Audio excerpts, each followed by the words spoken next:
He's as precious as apple pie, my mother-in-law Nancy exclaimed the first time she laid eyes on my newborn son.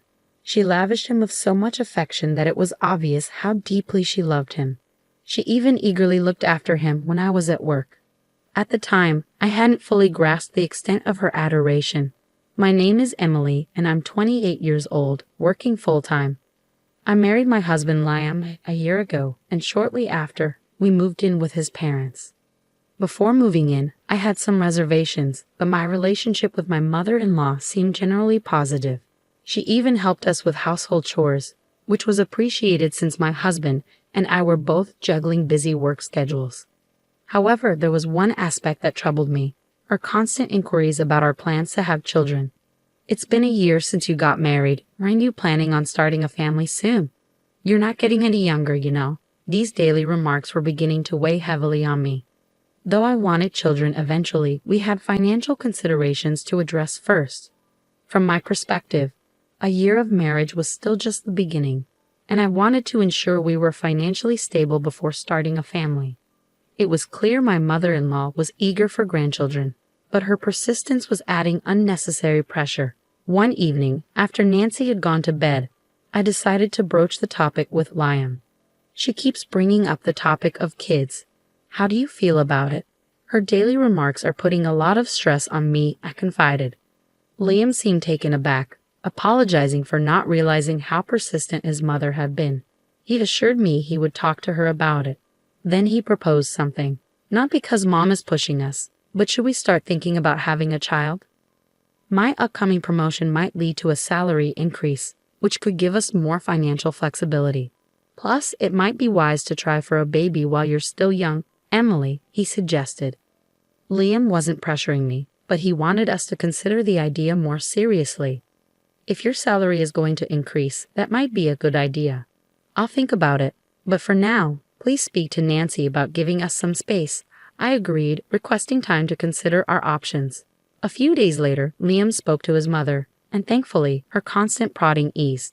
The topic of having children stopped being a direct conversation, and my stress levels gradually decreased.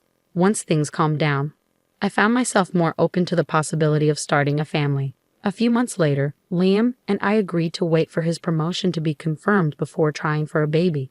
Half a year later, everything fell into place, and I found out I was pregnant. We were overjoyed, but no one was more thrilled than Nancy, who had been eagerly waiting for the moment she could become a grandmother. Every day, she was restless with excitement, constantly checking in on me, which was endearing.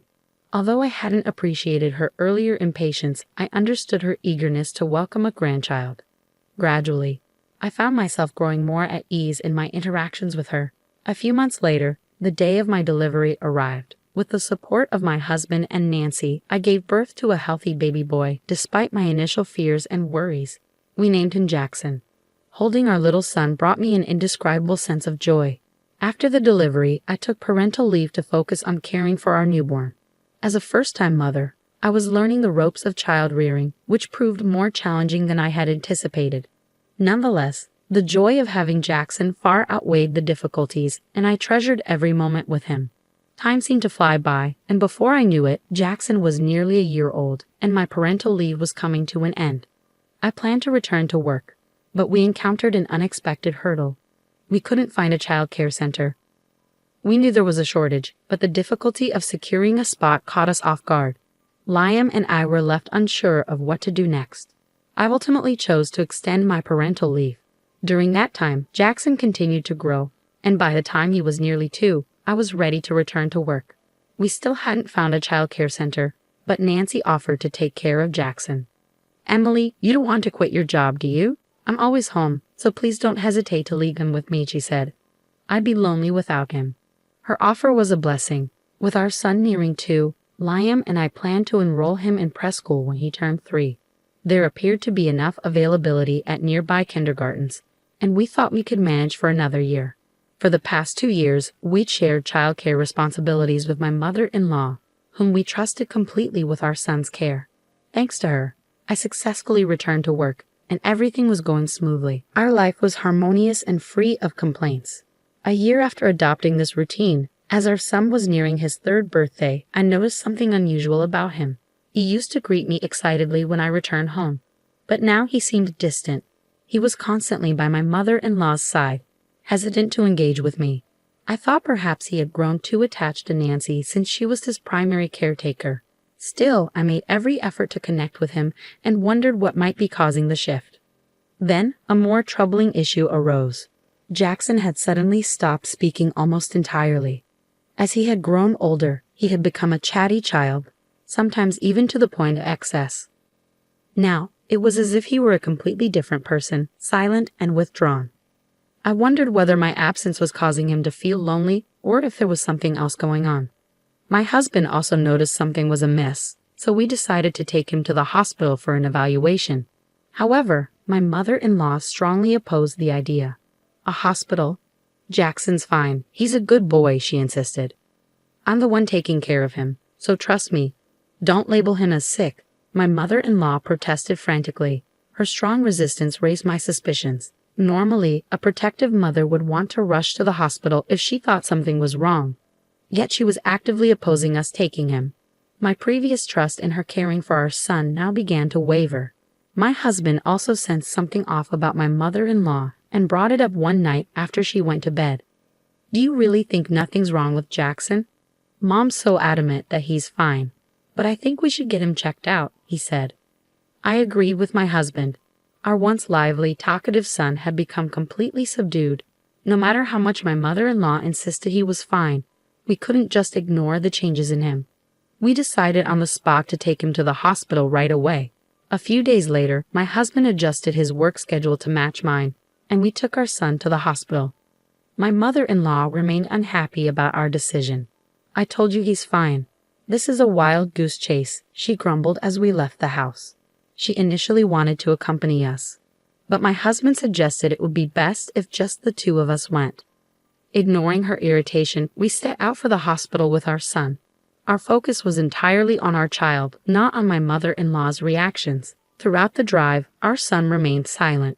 My husband and I tried to lift his spirits, but our efforts were in vain. We exchanged worried glances, wondering if something could be wrong with him. Once we arrived at the hospital, our son underwent a series of tests while my husband and I anxiously awaited the doctor's diagnosis. We were prepared to accept any result calmly, but the doctor's findings were unexpected. Despite the numerous tests, the doctor found no physical abnormalities in our son. A sense of relief washed over us, but it left us puzzled. What had caused our son to change so dramatically? To our questions, the doctor suggested it could be something psychological. My husband and I discussed various possibilities on our way home from the hospital, but couldn't come to any definitive conclusions. As soon as we arrived home, my mother-in-law, as if lying in wait, immediately asked about the test results. When we told her there were no physical issues, she responded with a triumphant, "See, I told you so." We deliberately refrained from mentioning the possibility of a psychological aspect, knowing she would likely cause a fuss over it. From then on, my husband and I paid even closer attention to our son, keeping a watchful eye on his behavior and well-being. I made an effort to return home from work earlier than usual to spend more time with our son. My husband did the same, making an effort to converse with him more often and share activities like bath time, hoping to establish a strong bond and better communication. As we adjusted our schedules and devoted more time to our son, gradual changes began to appear. He still didn't speak much, but he started approaching me with a smile, much like he did before. My husband and I reflected on our actions, realizing we may have inadvertently made him feel lonely.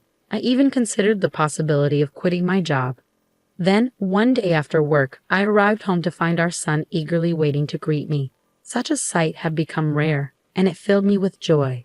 As I patted his head and told him to wait in the living room while I changed, my mother-in-law emerged from the living room. Just as I was about to head to the bedroom, she stopped me, saying she needed to discuss something about our son.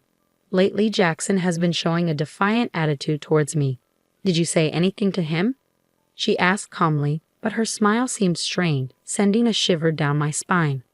Defiant? I haven't seen that, and I haven't said anything to him, I replied. Upon hearing my response, my mother-in-law's expression hardened, and she began to raise her voice slightly. He's been ignoring my instructions. It's absurd for him to rebel against me when I've been caring for him, she exclaimed. Her reaction left me taken aback. My mother-in-law, who had previously insisted that nothing was wrong with our son when we took him to the hospital, was now labeling him as abnormal. Her words only heightened my growing mistrust. Until now, I had entrusted my son's care to her, reassured by her apparent affection for him. But now, I questioned whether that had been a mistake. While I hadn't observed any strange behavior from her while we were home together, the uneasy feeling about my mother-in-law persisted and was hard to shake. I decided to uncover the truth on my own. After a conversation with my mother-in-law, I pulled out an old voice recorder I had used for work and discreetly set it up in the living room the next morning. Spying on my family made me uneasy, and I feared my husband might disapprove, so I kept the plan to myself. Naturally, I didn't inform my mother-in-law either, as the goal was to monitor her interactions. The following day, after returning from work, I retrieved the recorder from the living room and played back the recording in the privacy of our bedroom. What I heard was shocking. The words my mother-in-law had spoken were unimaginable. My hand trembled from the impact, and a surge of anger swept through me. I was furious with my mother-in-law and with myself for not noticing her behavior sooner. After composing myself, I contacted my husband and asked him to come home as soon as possible. I was considering leaving the house with our son. I apologized to him for recording without his consent and attached the audio file I had retrieved. After sending him the recording, I quickly returned to the living room, gathered my son, and took him to the bedroom. My mother-in-law seemed slightly irritated but didn't say anything as I settled our son down for sleep. As I waited for my husband to return home, I found solace in watching my son's peaceful sleeping face.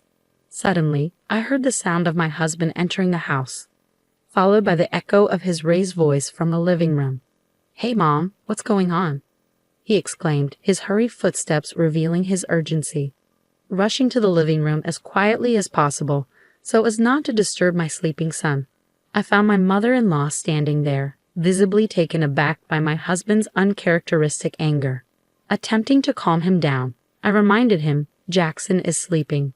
My words seemed to bring him back to his senses, and he took a deep breath before motioning for my mother-in-law to sit in front of us. Confused, she stammered, "Wait, what's happening?" Placing the recorder in front of her, I proceeded to explain why my husband and I were upset. "Sorry, but we recorded you while you were alone with Jackson. Can you explain this to us?" I asked before pressing play on the stored audio. The room was filled with the unsettling sound of my mother-in-law's voice, uttering numerous words directed at my son. Despite the discomfort, my husband and I silently endured, allowing her to listen. "When will you understand? I am your mom. You should call me Mom, okay? That woman is not your mom, so don't get along with her, even when she comes back. You've been clinging to that woman lately, and you even welcomed her home yesterday. But you don't have to do that." To my shock, my mother-in-law was demanding that our son call her Mama, even instructing him not to get close to me, his actual mother, upon my return home. Stunned into silence, I could hardly believe what I was hearing.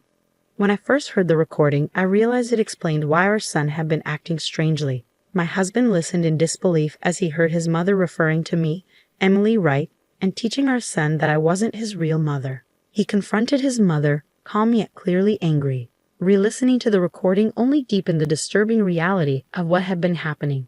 "You're mistaken. It's just a game. I was trying to make things fun for him." My mother-in-law feebly defended herself. But what kind of game involved denying our son his relationship with his mother?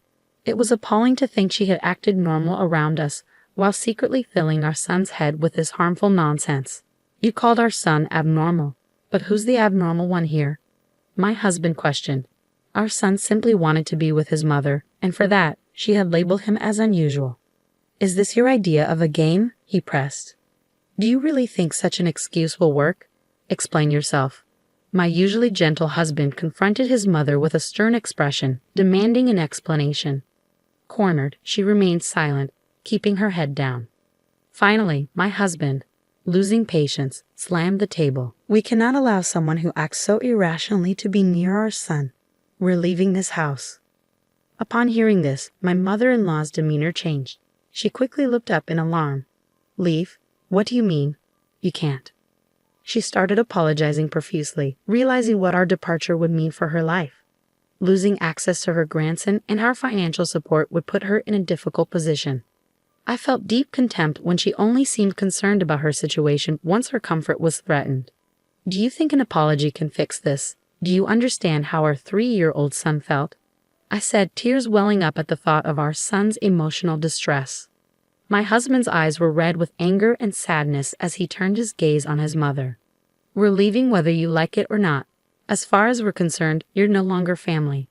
With that, he took my hand and we went to our room to pack. We took our sleeping son and left the house. As soon as we were outside, my husband apologized for his mother's behavior, but I couldn't place all the blame on her. We should have noticed earlier and kept him away from her, I said. My husband agreed, murmuring his acknowledgement. But the decision to cut ties with my mother-in-law was one we had to make for the well-being of our son. It was clear the situation was harming him, and we needed to act. As we talked, we hailed a cab and headed for my parents' home, ready to start a new chapter for our family. Before confronting my mother-in-law, I had reached out to my parents for support, and they welcomed us warmly. At my parents' house, my husband spoke gently to our son about his grandmother and listened to his side of the story.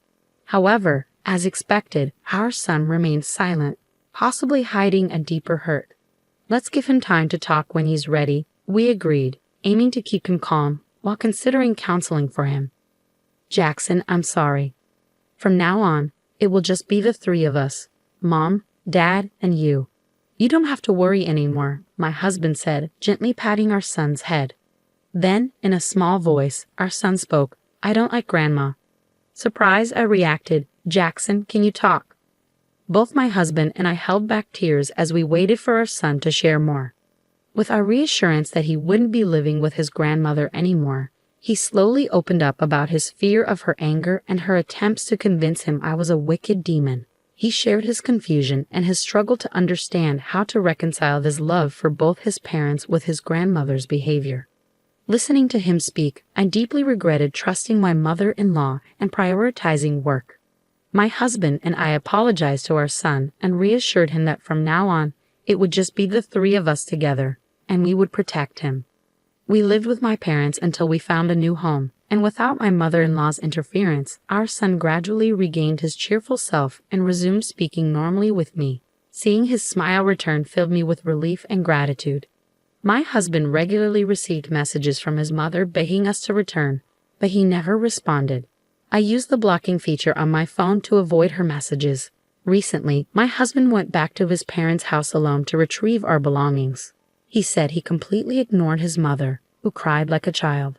Even seeing her in such a state, I felt no sympathy. My husband declared that protecting our family was his priority, and he would not tolerate anyone, even family, causing us harm. I was deeply grateful for his quick actions to protect our son. Living with my precious family is my greatest happiness. Eventually, my husband severed all contact with his mother, and we moved to a new home. We arranged with a relative to notify us if anything happens to her, and according to them, she's become increasingly depressed, spending her days alone in her large house. Meanwhile, we moved to a secure condominium and began our new life. I left my job to spend more time with our son, and together, my husband and I focused on supporting our son's mental health. As a result, our son seems back to his energetic self. Sometimes he can be a handful, but I find it endearing. I want to continue watching over my husband and son to ensure that our son never has to endure such difficulties again, as that is our greatest happiness.